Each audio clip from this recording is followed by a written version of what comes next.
batang nangarap sa simpleng tahanan siya'y lumaki.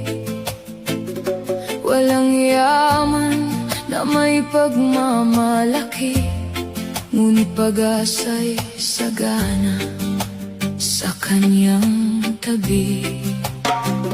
Sa bawat umagang kanyang pagbangon, kasama ang mga magulang na nagsakripisyo, tahimik nilang pasan ng kahirapan upang makita lamang siyang magtagumpay.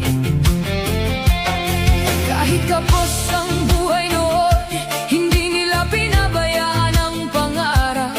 Pagmamahal ang kanilang puhunan na naging lakas ng isang kabataan.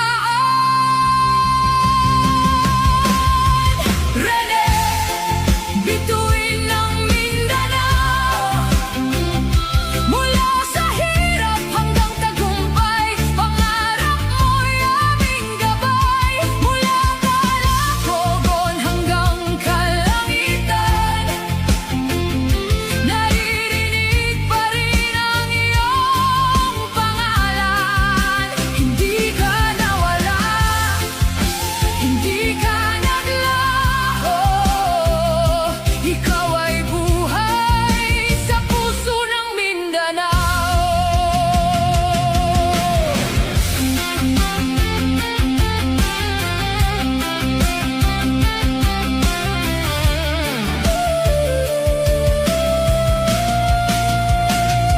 At nang dumating ang tagumpay,